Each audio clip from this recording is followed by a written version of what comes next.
Sir கொஞ்சம் மேலே தூக்கும்.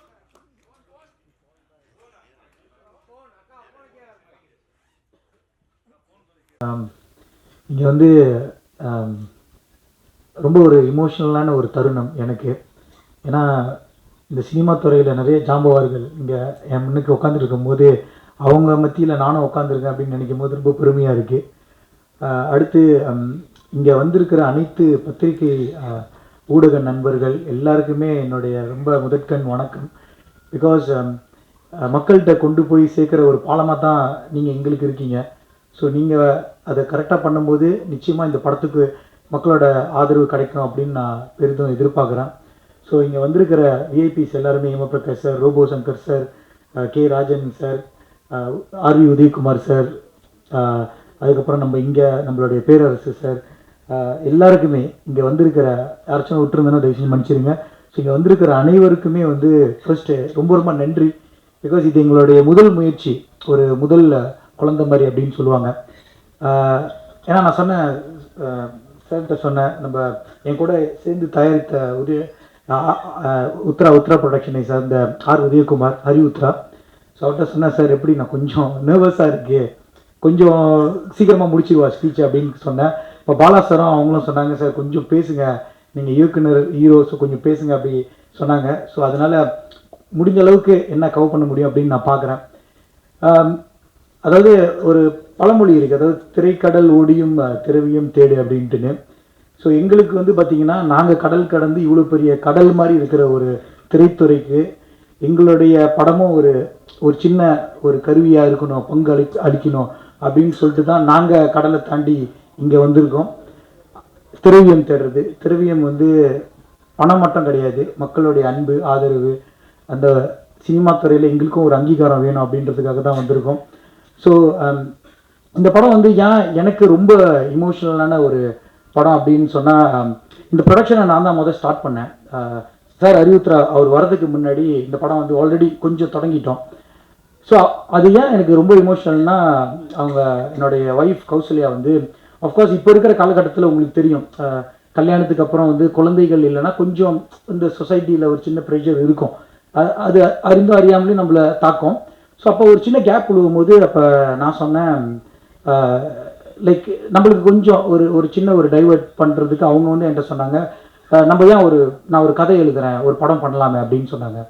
நான் சொன்னேன், சரி இதிலிருந்து வெளியாகிறதுக்கு உனக்கு ஒரு தேவைப்பட்டுச்சுன்னா நீ செய்யுமா, பிரச்சனை இல்லை, நீ கதை எழுதி நம்ம பார்ப்போம் அப்படி படமாக கன்வெர்ட் பண்ணுறதுக்கு அப்படின்னு சொல்லி ஒரு 2 மாதத்துலேயே அவங்க ப்ரிப்பேர் பண்ணி கொண்டு வந்துட்டாங்க ஸ்கிரிப்டை. கேட்கும்போது ரொம்ப ரொம்ப பிடிச்சிருந்துச்சி, எனக்கு ரொம்ப ரிலேட்டபிளான ஒரு கதையாக இருந்துச்சு.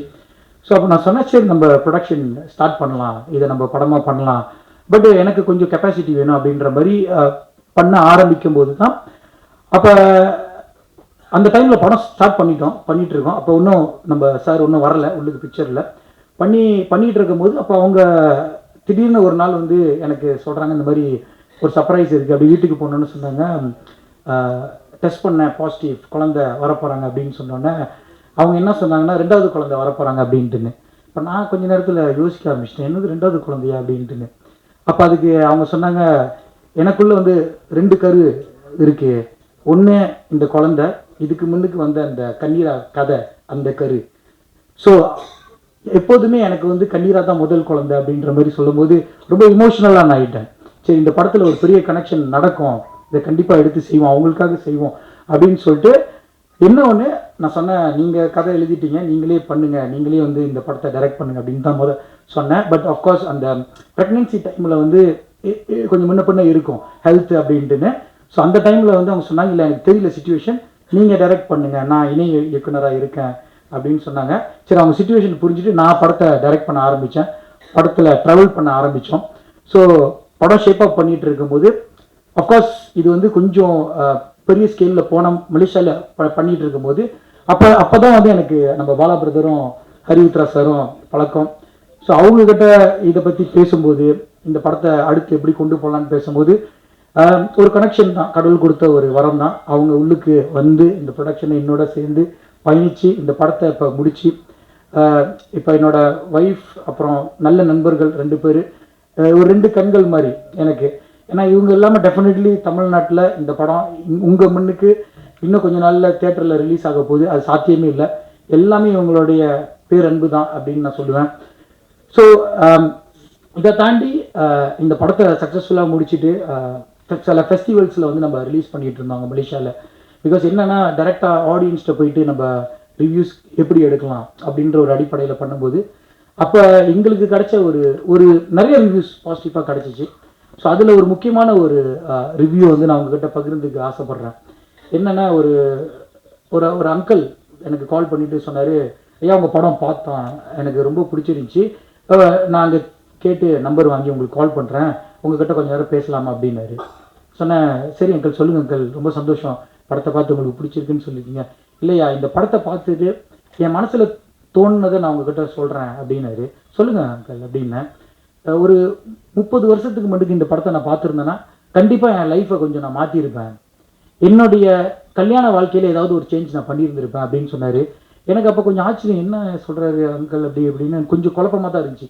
ஏன்னா நம்ம அந்த அளவுக்கு யோசிக்கல. பட் அவங்களோட ரிவ்யூ அப்படி வரும்போது அப்புறம் அவர் சொன்னார், உங்கள் படத்தில் வந்து ஒரு விஷயத்தை நீங்கள் ரொம்ப தெளிவாக சொல்லியிருக்கீங்க அப்படின்ட்டுன்னு.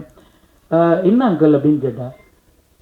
விட்டு கொடுத்து ஜெயிக்கிறது அப்படின்னு சொன்னார். நான் சொன்னேன், விட்டு கொடுத்து ஜெயிக்கிறது எப்படி சொல்ல வரீங்க அங்கிள் அப்படின்னு. அவர் இங்கிலீஷில் சொன்னார், காம்ப்ரமைஸ் அண்ட் வின். நீங்கள் வந்து காம்ப்ரமைஸ் பண்ணி ஒரு விஷயத்தை ஜெயிக்கலாம் அப்படின்னு சொன்னது வந்து உங்கள் படத்தில் நான் ஒரு மெசேஜாக நான் பார்க்கல, பட் அதுலேருந்து நான் அதை அப்படி தான் எடுத்துக்கிட்டேன் அப்படின்னு சொன்னார். நான் கேட்டேன், ஏன் அப்படி சொல்கிறீங்க அங்கிள் அப்படின்னு கேட்டேன். அப்போ அவர் சொன்னார், இப்போ நம்ம 2 குழந்தை இருக்குது, அந்த குழந்தைகிட்ட வந்து நீங்கள் போயிட்டு சாக்லேட் கொடுக்குறீங்க, ஒரு சாக்லேட் தான் இருக்குது, அப்பாட்ட வந்து கொடுக்கும்போது அப்போ 2 பேரும் ஃபைட் பண்ணுறாங்க. ஃபைட் பண்ணிகிட்டு இருக்கும்போது எனக்கு வேணும் உனக்கு வேணும் அந்த சாக்லேட்டை வந்து அந்த பையனுங்க 2 பேர் சண்டை போடும்போது அப்பா சொல்கிறாரு, அரைச்ச ஒரு ஆள் சாப்பிட்டுங்க அப்படின்னு. ஸோ அப்போ என்ன நடக்குது, அந்த அண்ணன் வந்து சரி தம்பிக்காக இந்த சாக்லேட் நான் கொடுக்குறேன், பரவாயில்லையா நீ சாப்பிடு, அண்ணனுக்கு வேணாம் நீயே சாப்பிடு அப்படின்னு சொல்லும் போது அந்த சாக்லேட்டை எடுத்துகிட்டு போய் அந்த தம்பி போயிட்டு கொஞ்ச நேரம் கழித்து திரும்ப வந்துட்டு, இல்லைண்ணா பரவாயில்லண்ணே இந்த சாக்லேட்டை நீங்களே சாப்பிடுங்க எனக்கு வேணான்னு சொல்லிட்டு கொடுத்துட்டு போயிட்டாரு. ஸோ அவர் ஏன் அப்படி அந்த விளக்கத்தை சொன்னார்னா, அவர் ஆக்சுவலி சண்டை போடலை, அந்த பையன் வந்து சண்டை போடலை, சாக்லேட்டை பிடுங்கலை, அதுக்காக போய் ஃபைட் பண்ணலை, அவர் கொடுத்ததுன்னா விட்டு கொடுக்குறாரு. ஒரு விஷயத்தை விட்டு கொடுக்கும்போது ஒரு விஷயம் நம்மளுக்கு திரும்ப கடவுள் கொடுப்பாருன்னு சொன்னார்ல, அந்த மாதிரி தான் தம்பி வந்து பரவாயில்ல நீயே சாப்பிடு. ஸோ எண்ட் ஆஃப் தி டே அந்த சாக்லேட் அவர் ஜெயிச்சிட்டாரு, சாக்லேட் அவர் சாப்பிட்டாரு. ஸோ அந்த கரு தான் இந்த படத்தில் எனக்கு ரொம்ப பிடிச்சிருக்கு அப்படின்னு சொன்னார். அதை கேட்டோன்னே எனக்கு ரொம்ப நிகழ்ச்சியாகிருச்சு, ரொம்ப சந்தோஷமாகிருச்சு. படத்தை இந்த ஒரு மெசேஜை வந்து ரொம்ப அழகாக ஆடியன்ஸ் பார்க்குறாங்க அப்படின்ட்டுன்னு. ஸோ இந்த ஒரு விஷயம் வந்து கண்டிப்பாக வந்து எல்லா மக்களுக்கும் ரொம்ப ரிலேட்டபுளாக ரொம்ப கனெக்ட் பண்ணோம் அப்படின்னு நான் நம்புகிறேன் இந்த படத்தில். ஸோ அதுக்கான முயற்சியில் தான் நம்ம ஈடுபட்டிருக்கோம். And at the same time எனக்கு வந்து ஒரு சின்ன உறுத்தல் இருந்துகிட்டே இருந்துச்சு. ஏன்னா ஃபர்ஸ்ட் படம் வந்து கண்டிப்பாக அவங்க தான் பண்ணியிருக்கணும், என்னுடைய ஒய்ஃப் தான் பண்ணியிருக்கணும். பட் அந்த ப்ரெக்னென்சி பீரியடில் அவங்க பட்ட கஷ்டம் எனக்கு தெரியும், அந்த வழியை எப்படி அவங்க வந்தாங்கன்னு. அதனால தான் அந்த படத்தை நான் டேக் ஓவர் பண்ணுற ஒரு சூழ்நிலை இருந்துச்சு. நான் சொன்னேன், இல்லை இந்த படம் கண்டிப்பாக நீ தான் பண்ணியிருக்கணும் அப்படின்னு சொல்லிட்டு இருக்கும்போது தான் அவங்க சொன்னாங்க, கண்ணீரா 2 வந்து ஒரு கதை நான் ரெடி பண்ணிட்டேன், நீங்கள் கேட்குறீங்களா அப்படின்ட்டுன்னு. அதை கேட்டோன்னே வந்து எனக்கு ரொம்ப ஆர்வமாயிடுச்சு, ரொம்ப சந்தோஷமாகி கேட்டேன் கதையை. ரொம்ப ஒரு பார்ட் 1க்கு ஒரு ஈக்குவலான ஒரு கதை எழுதியிருந்தாங்க. அப்போ நான் சொன்னேன், இந்த வாட்டி நீ தான் டைரக்ட் பண்ணணும், நீ தான் இந்த படத்தை செய்யணும், இது வந்து ஒரு கட்டளை மாதிரி அப்படின்னு நான் சொன்னேன். ஸோ அந்த டைமில் தான் வந்து என்னன்னா தமிழ்நாட்டில் படம் ரிலீஸ் பண்ணணும் அப்படின்ற மாதிரி லாஸ்ட் இயர் மீட்டில் பேசிகிட்டு இருந்தோம், நான் பாலா சார் அப்புறம் அறிவுத்ரா சார். அப்போ அவங்க சொன்னது என்னென்னா, பிரதர் ஒரு சீக்வல் ரெடி பண்ணுறது ரொம்ப நல்ல விஷயம். ஏன்னா ஒரு படம் ஒரு பார்ட் 1 வரும்போது பார்ட் 2 அந்த ஒரு கனெக்ஷன் ஏற்படும் போது அந்த ரீச் வந்து மக்கள்கிட்ட இன்னும் அதிகமாக போய் சேர்றதுக்கான வாய்ப்புகள் இருக்குது. ஸோ நீங்கள் தைரியமாக பண்ணுங்க அப்படின்னு சொல்லும்போது, இல்லை சார் நான் ஒரே டைமில் இந்த 2 இது எப்படி பண்ணுறது அப்படின்னு சொல்லும்போது எனக்கு பின்னாடி தட்டி கொடுத்து போய் பண்ணுங்க, இந்த படத்தை முடிங்க, தமிழ்நாடை பற்றி நீங்கள் கவலையப்படாதீங்க, நாங்கள் இருக்கோம், நாங்கள் தோல் குடிப்பான் தோழன் அப்படின்னு சொல்லுவாங்கள்ல, அந்த மாதிரி அவங்க 2 பேரும் நின்று இந்த ஈவெண்ட் இவ்வளோ சிறப்பாக செஞ்சுருக்காங்க. இந்த 6 மாதமாக அவங்க எந்த அளவுக்கு உழைப்பு போட்டிருக்காங்க அப்படின்றது எனக்கு தெரியும். ஸோ அந்த கேப்பில் தான் நாங்கள் பார்ட் 2 வந்து செஞ்சு முடிச்சிட்டோம். அதுவும் இப்போ போஸ்ட் ப்ரொடக்ஷன் போயிட்டுருக்கு. ஸோ இந்த வருஷம் கண்டிப்பாக எங்ககிட்ட இருந்து மோஃபோ ப்ரொடக்ஷன், அறிவுத்ரா சாரோட உத்ரா ப்ரொடக்ஷன் 2 பேரும் இணைந்து 2 படம் கொடுப்போன்ற நம்பிக்கையோடு, வந்தாரை வாழ வைக்கும் தமிழ்நாடுன்னு சொல்லுவாங்க, அந்த மாதிரி எங்களையும் வாழ வைப்பீங்க அப்படின்னு சொல்லி ஊடக நண்பர், பத்திரிகை நண்பர் எல்லாருக்கும் ஒரு பெரிய வணக்கத்தை கொடுத்துட்டு என்னுடைய இந்த உரையை நான் முடிச்சுக்கிறேன். நன்றி, வணக்கம், thank you. Thank you sir, it was a lovely speech. So வணக்கம். இன்னைக்கு எங்களோட சேர்ந்து இந்த விழாவை கொண்டாட வந்திருக்கீங்க மீடியா அண்ட் சீஃப் கெஸ்ட், அப்புறம் நிறைய இங்கே டைரக்டர்ஸ் ப்ரொடியூசர்ஸ் இருக்காங்க. ரொம்ப மகிழ்ச்சியாக இருக்குது இந்த தருணம். ஏன்னா ரொம்ப இமோஷ்னலான ஒரு மூமெண்ட்ஸ் ஆக்சுவலி. ஏன்னா இந்த மாதிரி ஃபாரின் ஃபிலிம் மேக்கர்ஸ்க்கு இங்கே தமிழ்நாட்டில் வந்து படம் ரிலீஸ் பண்ணுறது அது மிகப்பெரிய கனவு, மிகப்பெரிய ஒரு லட்சியம். அது இன்னைக்கு நினைவாகுதுன்னா அதுக்கு முக்கிய காரணம் Mister Hari Uthra sir and also Bala sir. Thank you for welcoming us into Indian cinema. நீங்கள் எல்லாமே கண்டிப்பாக இது சாத்தியம் இல்லை. And thank you to Kanneera team. இங்கே நாங்கள் பாதி பேர் தான் வந்திருக்கோம், மீதி பேர் ஸ்டில் இன் மலேசியா, வர முடியல. வந்தவங்களுக்கும் வராதவங்களுக்கும் என்னுடைய வாழ்த்துக்கள் அண்ட் நன்றிகள். And thank you to the director and co producer Kathiravan எனக்கு இந்த வாய்ப்பு கொடுத்ததுக்கு. அண்ட் நான் எழுதின கதையை நம்பி அது ஒரு அழகான படமாக்கி இப்போது தமிழ்நாடு வரைக்கும் கொண்டு வந்து சேர்த்துருக்காங்க. அது ரொம்ப பெரிய விஷயம். கங்க்ராச்சுலேஷன்ஸ். அண்ட் இன்னொரு முக்கியமான ஒரு ஆளுக்கு நன்றி சொல்லணும். அது என்னோடய பொண்ணு ஆதிரா. ஏன்னா நாங்கள் கல்யாணம் பண்ணி ஒரு ஃபியூ இயர்ஸ்க்கு கழிச்சு தான் அவள் பிறந்தா. ஸோ மீன்வால் மைண்டை டைவெர்ட் பண்ணலான்னு சொல்லி தான் கதை எழுத ஆரம்பித்தேன். This is my first script Kanneera. So கதை எழுதி படம் போயிட்டுருக்கிறப்போ ஐ காட் ப்ரெக்னென்ட், கன்சீவ் ஆகிட்டேன். அப்போது நான் கோஆர்டினேஷன் பண்ணிகிட்டு இருந்தேன். ஸோ அப்போ கதிர் சொன்னாங்க, நீ வீட்டில் இருந்து ரெஸ்ட் பண்ணுங்கள், ஏன்னா ஷூட் செட்டு டயரிங்காக இருக்கும், கஷ்டமாக இருக்கும் அப்படின்னு சொன்னாங்க. அப்போ நான் சொன்னேன், நீங்கள் தனியால் போய் ஷூட் பண்ணுறது கஷ்டம் இல்லை அப்படின்னா நான் இப்போ 2 பேராக இருக்கேன்.